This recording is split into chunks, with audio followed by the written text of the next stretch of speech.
fala hadiyalah. Asyhadu an la ilaha illallah syarikalah wa asyhadu anna Muhammadan abduhu wa rasuluh. Allahumma shalli wa sallim wa barik ala Muhammad wa ala alihi wa ashabihi wa man tabi'ahum bi ihsan ila yaumil qala Allah ta'ala ba'da a'udzu billahi minasyaitonir rajim. Ya ayyuhallazina amanu taqullaha haqqa tuqatih wa la tamutunna illa wa antum muslimun. Ya ayyuhan nasu taqu rabbakumul ladzi khalaqakum min nafsin wahidah wa khalaqa minha zawjaha wa basa minhuma rijalan katsiran wa nisaa'a wattaqullaha allazi tasaaluna bihi wal arham.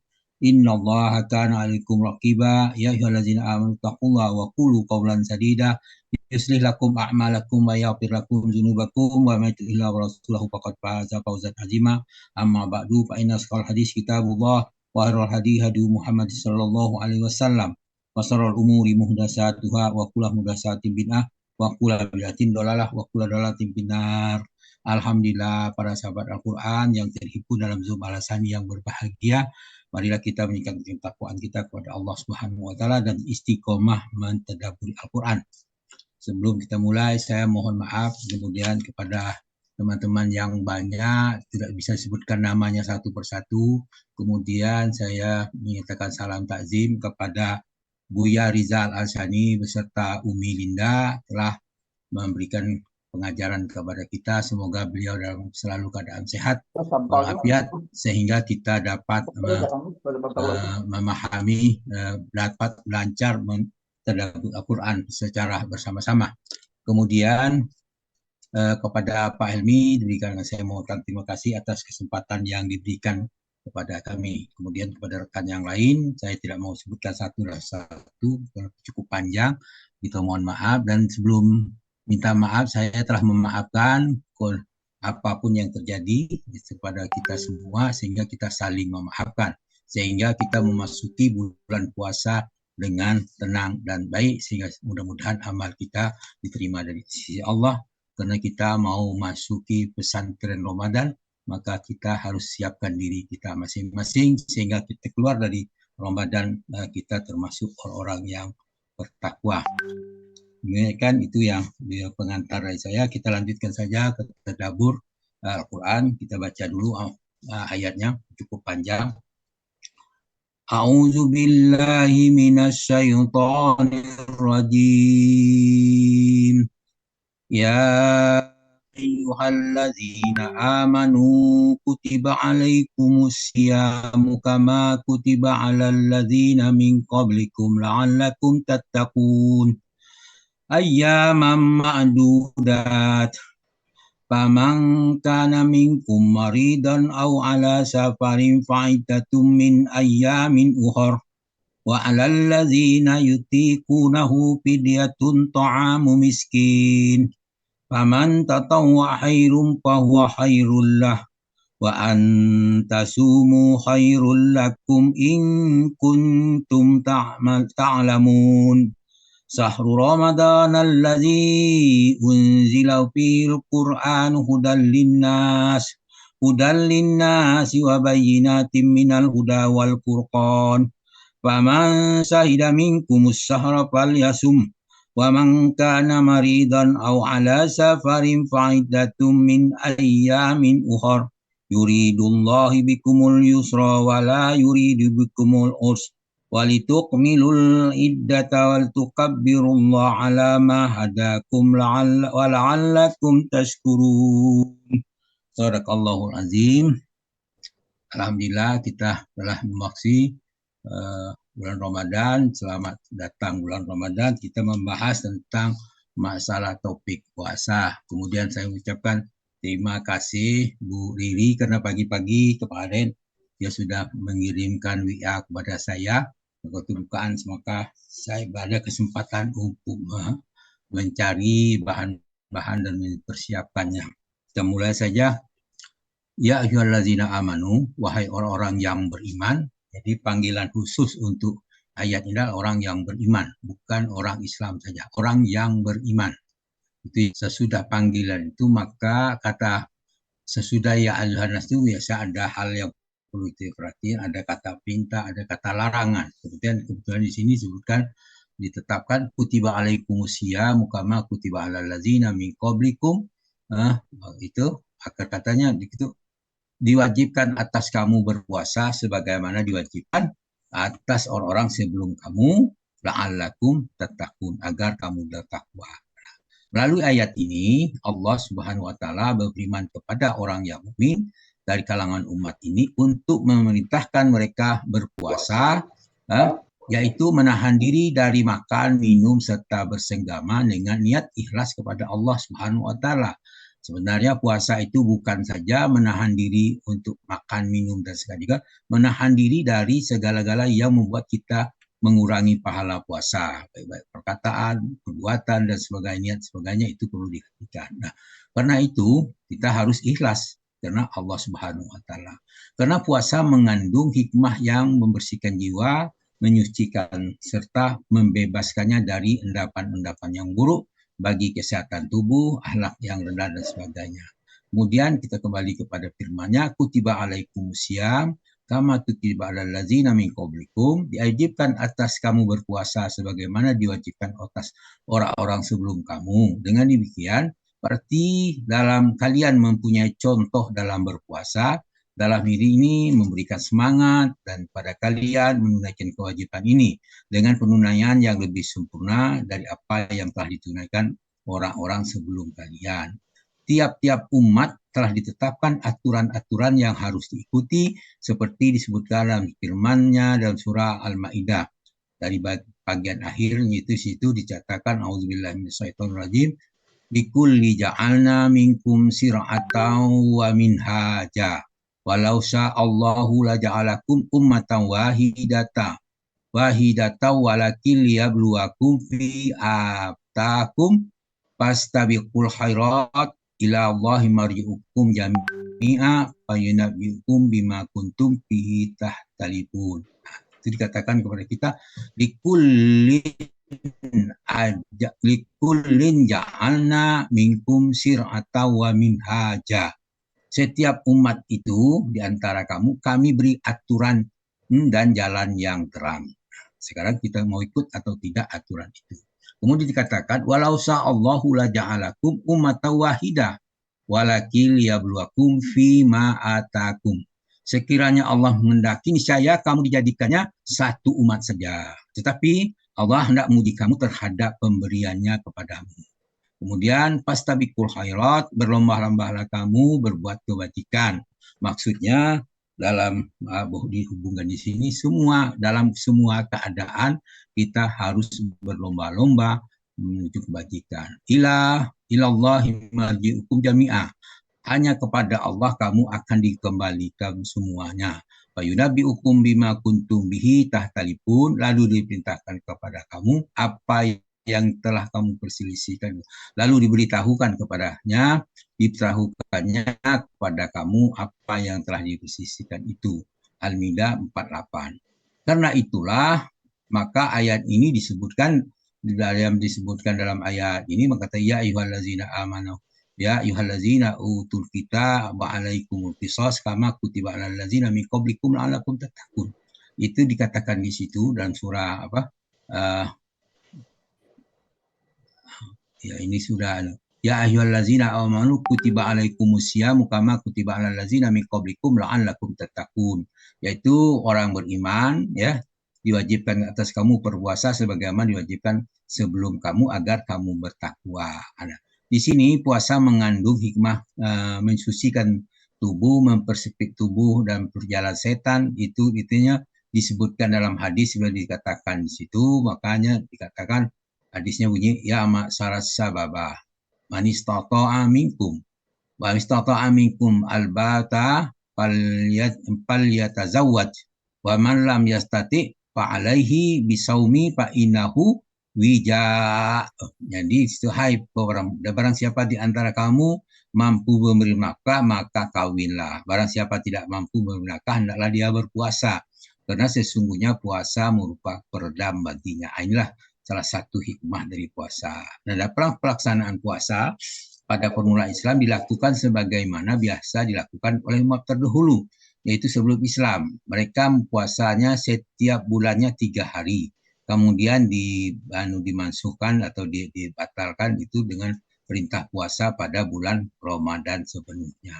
Maka muncullah ayat tadi, ayat 183 tadi, yaitu wahai orang beriman diwajibkan kamu berpuasa sebagaimana di atas orang sebelum kamu agar kamu bertakwa. Nah, dalam puasa itu ada beberapa, di situ ada beberapa hari yang tertentu. Maka kita bacakan ayam ma'dudat, beberapa hari yang tertentu. Jadi di situ dijelaskan ayat berikutnya, maka sebulan Ramadan.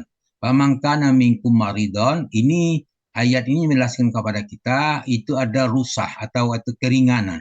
Keringanan dalam melaksanakan ibadah puasa. Dalam melaksanakan ibadah puasa, dalam ibadah yang ada keringan itu hanya dua saja, yaitu sholat dan puasa. Sedangkan yang lain itu ada syarat, misalnya infak, zakat, ada hul, ada jumlah yang ditentukan. Itu yang kalau haji sesuai dengan kemampuan. Kalau sini tidak, wajib dilaksanakan oleh manusia untuk melaksanakan puasa, tapi kalau tidak mampu ada syaratnya. Maka pamangkana minkum maridon, barang siapa sakit di antara kamu, sakit au ala safarin fa'idatun min ayyam ukhar, atau dalam perjalanan lalu berbuka, maka kata dia wajiblah dia berpuasa sebanyak hari yang ditinggalkan pada hari yang lain. Itu artinya setiap orang sakit dan orang berpergian boleh tidak di saat sakit atau berpergian mengingat puasa memberatkan keduanya. Bahkan keduanya boleh berbuka dan mengqadha puasanya yang ditinggalkan di hari lain sebanyak hari yang ditinggalkan. Bagi ketentuan orang sakit benar-benar merasa kesukaran menjalankan puasa. Tidak semua orang sakit bisa harus meninggalkan puasa. Itu misalnya sakit kepala, sakit kena panau, kena kurap, batal puasa itu agak lebay namanya. Jadi sakit yang sini adalah sakit yang mempengaruhi keselamatan jiwanya. Itu yang kemudian orang yang musafir itu tidak semua musafir dibebaskan itu. Kalau musafir yang tujuannya bukan untuk bermaksiat. Kalau dia tujuan bermaksiat itu tak ada lain lagi ceritanya. Tetap dia dihukum gitu. Nah, kemudian dikatakan ayat berikutnya wa alal ladzina yutiqunahu fidyatun ta'amu miskin. Faman tatawwa khairum fahuwa khairullah wa antasumu khairul lakum in kuntum ta'lamun. Nah, jadi di sini dikatakan bahwa bagi orang-orang yang berat menjalankannya, mereka tidak berpuasa. Jika mereka tidak berpuasa, membayar fidyah, yaitu memberi makan kepada orang miskin. Menurut ayat ini wajib bagi orang yang berat menjalankannya tidak puasa, membayar fidyah. Yaitu tadi dikatakan siapa yang benar sakit itu adalah yang benar-benar merasa berat menjalankan puasa. Boleh diganti dengan fidyah walaupun dia tidak sakit atau tidak musafir. Misalnya orang tua dan sebagainya. Itu dia kena keberatan. Atau ada beberapa hal yang diperhatikan orang yang berat mengerjakan itu. Pertama, orang tua tidak mampu berpuasa. Dia tidak berpuasa diganti dengan fidyah. Kemudian bila wanita hamil dan sedang menyusui. Nah, ini ada beberapa pendapat. Menurut Imam Syafi'i dan Imam Ahmad, Imam Syafi'i itu Imam Ahmad itu Ahmad Al-Hambali, apabila wanita hamil dan sedang menyusui khawatir mengganggu kesehatan janinnya lalu tidak berpuasa, maka atasnya keduanya wajib mengqadha puasa yang ditinggalkan dan membayar fidyah. Jadi dia artinya dia tidak berpuasa karena bayinya atau janinnya, bukan karena dirinya. Bila mereka khawatir atas kesehatan dirinya saja atau dirinya tidak mengganggu janinnya, dia khawatir itu kesehatan dirinya, maka dan atau kedua-duanya, dirinya khawatir, janinnya, maka dia tidak berpuasa, wajib atasnya mengqadha puasa saja. Nah, kalau tadi dia meninggalkan puasa karena orang lain, tapi kalau yang ini meninggalkan puasa karena dirinya sendiri dan orang lain atau dirinya sendiri saja, jadi dia tidak wajib fidyah. Kalau yang satu wajib fidyah karena membatalkan puasa karena orang lain. Nah, itu menurut Imam Syafi'i. Sedangkan menurut Imam Abu Hanifah, di situ ibu hamil dan sedang menyusui dalam semua keadaan sebut di atas cukup mengqadha saja. Nah, bagi kita kebanyakan Indonesia menurut Imam Syafi'i dan Imam Ahmad pakailah yang itu. Nah, Jangan ngambil mencari mazhab karena yang ringan saja kita ambil gitu.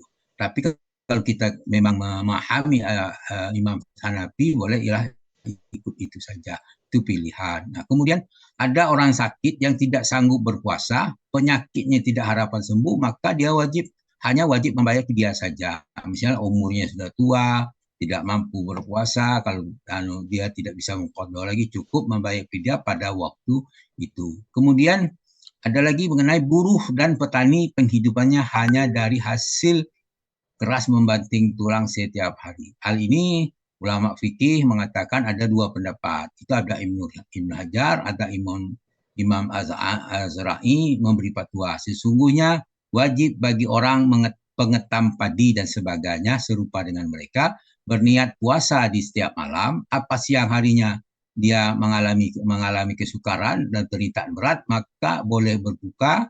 Nah, kalau tidak demikian dia tidak boleh berbuka. Kalau artinya dia bekerja berat tapi takut mengalami kesukaran. Kalau dia tidak mengalami sukar, lanjutkan saja puasanya.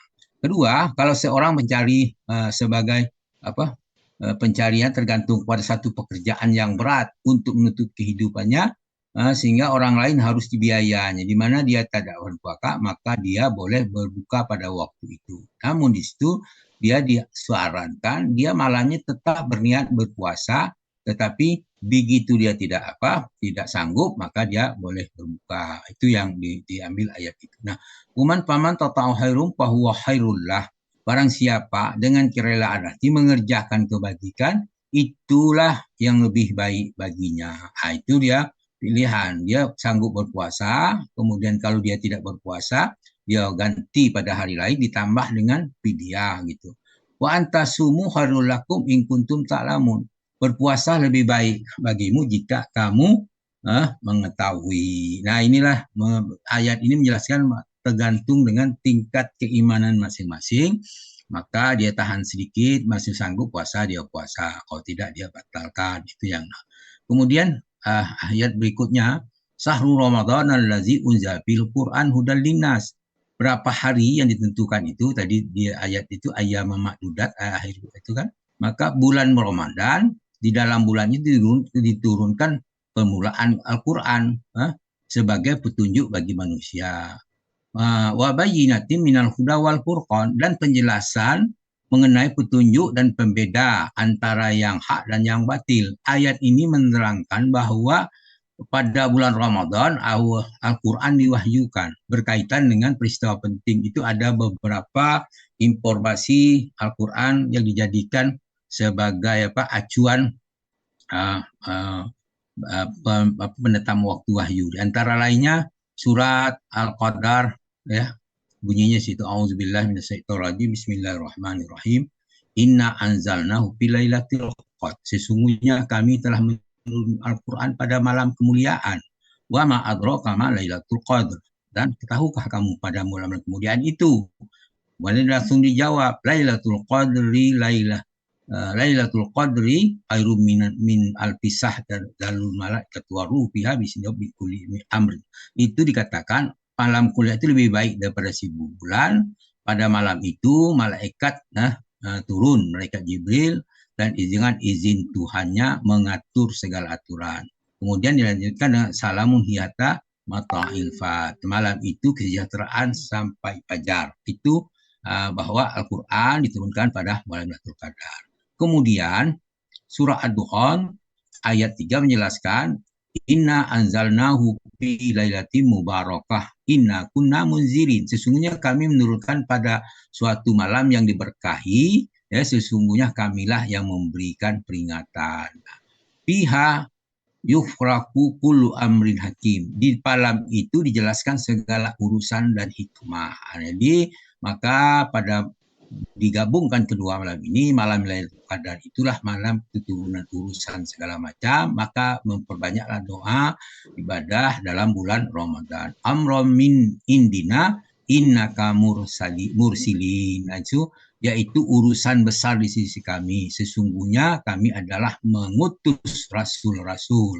Kemudian rahmatan mir rabbik, innahu wasami'un alim, dan sebagai rahmat dari Tuhanmu sesungguhnya dialah maha mendengar lagi maha mengetahui. Nah, dalam situ ada peristiwa juga pada bulan Ramadan, itu perang Badar. Maka di surah Al-Anfal ayat 41 dijelaskan kepada kita, ya, Auzubillahi minasyaitonir rajim wa'lamu annama anintum min syai'im fa anna lillahi husumahu walir rasuli walizil qurba wal yatama wal masakin wa sabil in kuntum amantum billahi wa ma anzala ala abdina yaumal furqan wa yaumal taqal jam'a wallahu ala kulli syai'in qadir. Ketahuilah sesuatu yang apa yang dapat kamu peroleh dari rampasan perang, maka sesungguhnya seperlima itu untuk Allah, Rasul dan kerabat Rasul, anak yatim, orang miskin dan ibnu sabil. Jika kamu beriman kepada Allah dan kepada apa yang kami turunkan kepada hamba kami Muhammad, yaitu hari Furqan, hari ditemukannya dua pasukan yang maha kuasa, dan Allah maha kuasa atas segala sesuatu. Nah, pada peristiwa lain dalam bulan Ramadan itu ada penurunan suhuf Nabi Ibrahim pada malam permulaan bulan Ramadan. Kemudian diturunkannya Taurah pada 6 Ramadan, Zabur tanggal 12 Ramadan, Injil tanggal 18, ada riwayat lain mengatakan tanggal 13. Nah, sedangkan Al-Quran diturunkan tanggal 24 Ramadan. Itu sumber dari tafsir Ibnu Katsir. Kemudian lembaran Ibrahim, ya, suhuf Ibrahim, Taurah, Injil, Taurah, Zabur, Injil diturunkan sekaligus kepada Nabi yang bersangkutan. Lainnya dengan Al-Quran, dia diturunkan sekaligus itu pada waktu diturunkan dari Baitul Izzah itu ke langit dunia. Itu terjadi pada bulan Ramadan, yaitu terjadi pada bulan Lailatul Qadar seperti yang dikatakan di situ dalam surah Ad-Dukhan tadi, inna anzalnahu fi lailatul qadar, itu sungguh kami menurunkan pada malam kemuliaan. Kemudian dalam Ad-Dukhan ayat 3 kami turunkan kata inna anzalna fi lailati mubarakah inna kunna munzirin. Sesungguhnya kami menurunkan pada suatu malam yang diberkahi, maka berilah kami peringatan. Kamilah yang memberi peringatan. Nah, kemudian surah Al-Furqan menjelaskan kepada kita karena Al-Quran diturunkan sekaligus, dia bertanya, wa qala alladzina kafaru laula nuzila alaihil Qur'anun jumlatan wahida kazalika linusabbita bihi fuadak wa rattalnahu tartila. Mengapa orang berkafir? Mengapa Al-Quran tidak diturunkan kepadanya sekali turun saja? Demikianlah supaya kami memperkuat hatimu dengannya dan membacanya secara tertib dan teratur. Jadi Allah telah mengajarkan kita bahwa Al-Quran itu diturunkan secara berangsur-angsur. Itu dikatakan nuzila. Nuzila kita sama-sama polanya pola fa'ala, berarti itu berulang-ulang. Tapi dia diterjemahkan di situ, disebutkan di situ sudah maksudnya tahu berulang-ulang, berangsur-angsur. Jadi terus-menerus. Nah, kenapa ada maksud di situ? Karena sedikit belajar, kita terus-menerus tiap hari diulang, maka dia akan memperkuat dan terbenam dalam hati kita. Dan kita bacalah secara tertil dengan istilah istilah Al-Sani itu terbenakkan dalam hati kita karena kita mengulanginya. Itu. Kemudian ayat 33-nya wala ya'tunaka bimasalin illa ji'naka bil haqqi wa ahsana tafsira. Nah, tidaklah orang kafir itu datang kepada membawa sesuatu yang ganjil, melainkan kami datangkan kepada sesuatu yang benar dan yang paling baik penjelasannya. Kemudian kembali kepada ayat tadi, Syahrul Ramadan allazi unzila fil Qur'an hudal linnas, barang siapa beberapa hari ditentukan ialah bulan Ramadan, di dalamnya diturunkan permulaan Quran sebagai petunjuk bagi manusia. Ini merupakan pujian bagian Al-Quran yang diturun sebagai petunjuk bagi manusia yang beriman, membenar dan mengikutinya. Kemudian wabayyin minal huda wal furqan, penjelasan-penjelasan mengenai petunjuk itu dan pembedaan antara yang hak dan yang batil. Maka di situ sampailah kita kepada kapan kita puasa. Di situ kan paman sahida minku musahrafal yasum. Jadi barang siapa di antara kamu hadir atau hadir suatu negeri tempat tinggalnya di bulan itu, hendaklah ia berpuasa pada bulan itu. Itu artinya nanti ada teman kita dari Muhammadiyah, dia sudah menggunakan hisab ya, kemudian yang gunakan ru'ya. Nah, dua-duanya benar. Nah, sekarang tinggal kita saja tinggal pilih kita mau ikut Muhammadiyah atau ikut pemerintah. Itu semuanya karena kita tidak punya ahlinya, kita ikut saja, pilih salah satu. Jangan dipertikai antara satu dengan yang lain. Kemudian yang perlu diingat lagi, keringanan. Wa mangka namarikon aw ala safari fa'idata min ayam hor. Orang siapa sakit atau dalam perjalanan, dia berbuka, wajib baginya berpuasa sebanyak hari yang ditinggalkan. Kemudian Allah menjelaskan kepada kita, yuridullah bikumul yusra wala yuridu bikumul usra. Allah menghendaki kemudahan bagi kamu dan tidak menghendaki kesusahan bagimu. Nah, disinilah keringanan yang diberikan Allah kepada hambanya. Ayat ini diulang lagi ayat sebelumnya. Nah, di situ dikatakan pula ada dua ibadah wajib yang diberikan keringanan, yaitu puasa dan sholat. Nah, untuk sholat, untuk puasa sudah ayat Ayat 183 tadi, 184 disuruh diulang lagi. Kemudian di ayat lain, Al-Maidah ayat 6, di situ dikatakan tentang berwudu. Di situ kita mulai dari bagian akhir. Wa in kuntum junuban fatahharu wa in kuntum marda au ala safarin au jaa ahadum minkum minal ghaiti wa aula masamutumul nisa falam tajidu ma'a fatayammamu sa'idan thayyiba famsahu biwujuhikum wa aydikum minhu ma yuridullahu liyaj'ala alaikum min kharajin walaki yuridu liyutahhirakum liyutimma ni'matahu alaikum la'allakum tashkurun. Nah, jika di situ katakannya, jika kamu junub maka mandilah. Dan jika sakit atau dalam perjalanan atau kembali dari tempat buang air atau kakus dan atau menyentuh perempuan, lalu kamu tidak memperoleh air, maka bertayamumlah dengan baik dan air bersih. Sapulah mukamu, tanganmu dengan tanah itu. Tidaklah Allah tidak hendak menyulitkan kamu, tetapi Dia membersihkan kamu dan menyempurnakan nikmatnya bagi kamu supaya kamu bersyukur. Nah, di situ ada ayat yang dikatakan tadi, aula tamasun nisa itu. Jadi janganlah di sini kan ada aula mastumun nisa. Jangan itu diartikan kalau kamu menyentuh dengan sengaja itu lain soal gitu kan. Kenapa pula urusannya mau menyentuh wanita gitu. Itu kita boleh sedangkan dihindari, kalau kita bersentuhan saja kita dihindari. Maka tidak perlu itu. Tapi kalau terjadi maka dia bertayamum. Itu ada satu paham, ada juga yang paham yang lain. Kalau dengan istri boleh saja, katanya tidak masalah. Itu bagian orang-orang fikih kita yang memberikan itu. Nah, kemudian walituk milul iddata walitukabirullah ala ma hadakum. Hendaklah kamu mencukupkan bilangan dan hendaklah kamu mengagung Allah atas petunjuknya yang diberikan kepadamu wala'alakum tashkurun, agar supaya kamu bersyukur. Nah, itu dikena. Maka di ayat 200 dijelaskan kita untuk memperbanyak berzikir kepada Allah. Di situ dikatakan itu fa iza qadaitum manasikakum fazkurullaha ka zikrikum abakum au asadda zikra. Apabila kamu selesai melakukan ibadah haji, berzikirlah menyebut Allah sebagaimana kamu menyebut membanggakan nenek moyangmu. Bahkan berzikirlah lebih banyak daripada itu. Makin banyak itu perintahnya. Ini setelah ibadah haji. Tapi bagaimana dengan puasa? Itu puasa juga demikian, kita itu sifatnya ada fazkuru, perintah, berzikirlah kebanyak mungkin.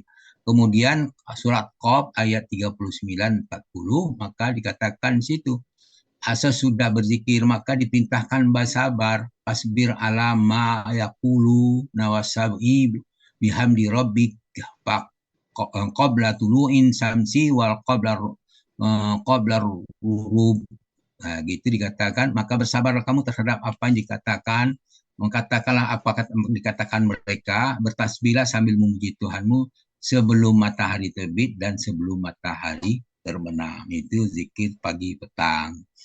Min wa minal laili fasabbihu wa adbarul sujud. Nah, bertasbihlah kamu kepada hanya di malam hari setiap selesai sholat.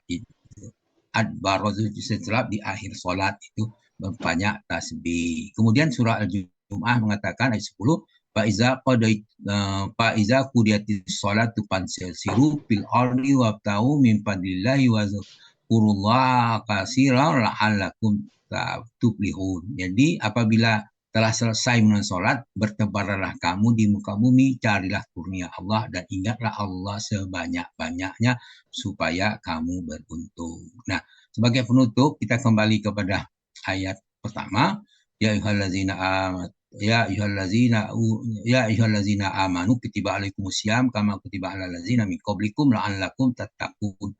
Wahai orang beriman, diwajibkan atas kamu berpuasa sebagaimana orang sebelum kamu agar kamu bertakwa.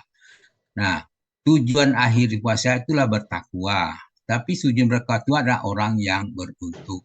Maka Allah menjelaskan sifat-sifat orang bertakwa. Nah, di situ dijelaskan surah Al-Baqarah ayat 1 sampai 5. A'udzubillahi minasyaitonirrajim. Bismillahirrahmanirrahim. Alif lam mim.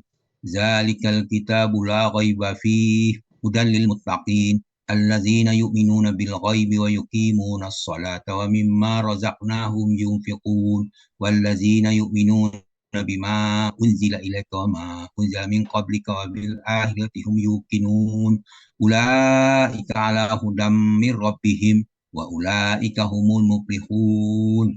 Artinya lebih kurang alif lam mim, permulaan ayat ini berarti kita harus apa pesan itu kita tidak usah diterjemahkan, yang penting ayat berikutnya harus diperhatikan benar-benar. Kemudian kitab atau Quran ini tidak ada keraguannya. Segala bentuk keraguan tidak ada apalah. Ya, petunjuk bagi orang bertakwa. Nah, semua ayat ketiga mengatakan siapa orang bertakwa, yaitu mereka beriman kepada yang gaib, mendirikan sholat, dan menafkahkan sebagian rezeki yang kami anugerahkan kepada mereka. Di situ bukan membayar zakat, tapi bersedekahlah, berinfaklah sebahagian saja. Itu dari itu. Kemudian mereka beriman kepada Alkitab, itu Quran yang turun kepada Muhammad, dan juga percaya dengan kitab sebelumnya, dan mereka yakin akan adanya kehidupan akhirat. Mereka itulah orang yang mendapat petunjuk, dan mereka itulah orang yang dapat orang yang beruntung. Nah, kemudian ayat berkenaan dengan puasa ini ada 5 ayat. Ayat 183, 84, 85. Kemudian ayat 186-nya tidak bercerita tentang puasa, tetapi ayat 187 menjelaskan kepada puasa. Nah, situ saya mau mengambil kutipan akhir ayat dari masing-masing.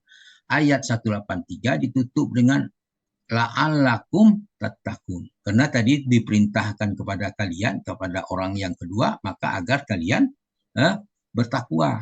Kemudian jika kalian masih orang yang kedua, jika kalian melakukan semuanya itu, maka kalian akan menjadi mengetahui. Kalau sesudah mengetahui satu apa-apa edahnya, ayat ke-1 agar kalian bersyukur. Jadi bertakwa, dengan bertakwa kita mengetahui apa yang ditakwakan, kemudian bersyukur. Nah, kemudian ayat ayat 156-nya itu menjelaskan kepada kita tentang situ. Ayatnya akan lain, tidak berkenaan dengan puasa, tapi Allah menjelaskan kepada kita, wa iza sa'alaka ibadi anni fa inni qarib ujibu da'watad da'i iza da'an falyastajibu li wal yu'minu bi la'allahum yarsudun. Nah, isu agar mereka mendapat petunjuk. Dan di sini Allah menjelaskan kepada kita bahwa kalau hamba aku bertanya kepada engkau Muhammad, langsung dijawab oleh Allah, tidak melalui kalimat yang perantara lagi. Kalau ayat lain, misalnya tentang apapun disebut oleh kul gitu. Katakanlah jawabnya. Kalau sini tidak, dia langsung Pak ini qorib, menunjukkan orang-orang puasa itu akan mendekat, akan paling dekat kepada Allah. Orang sholat diikuti puasa, itulah orang yang dekat kepada Allah. Dan mereka dicacat jika mereka berdoa berdoa akan mengabulkan doanya jika mereka berdoa. Itulah, maka diperintahkanlah itu hendaklah mereka memenuhi syarat itu, yaitu dengan syarat beriman, kembali kepada ayat-ayat berikut sebelumnya, agar mereka mendapat petunjuk. Nah, orang yang mendapat petunjuklah, orang-orang yang berimanlah akan mendapat petunjuk itu. Nah, kemudian pakai ini, kalau yang ayat 183, 84, 85 itu pakai la'alakum in kuntum ta'lamun ini kan pakai antum, kelompok antum semua. Tapi kalau begitu ayat 2 ayat kita pakai hum la'allahum yarsudun la'allahum yattaqun. Pesan itu menunjukkan kepada kita kalau mereka melaksanakan ayat 30, 183, 184, 185, mereka yang melaksanakan itu, maka mereka akan mendapat petunjuk. Dan mereka itu menjadi orang-orang bertakwa. Itulah harapan kita. Semoga kita termasuk orang-orang yang beruntung. Dan setelah memenuhi kriteria itu, maka termasuklah orang yang bertakwa, orang beruntung. Demikianlah, mudah-mudahan. Saya mohon maaf bila apa yang saya sampaikan ini kurang berkenan, mungkin ada kekurangan. Mohon maaf kepada yang banyak dan mohon diampuni kepada Allah Subhanahu wa taala. Kemudian sekali lagi saya khusus kepada Buya dan keluarga mohon maaf atas mungkin kesalahan-kesalahan kami dalam bertindak dan sebagainya.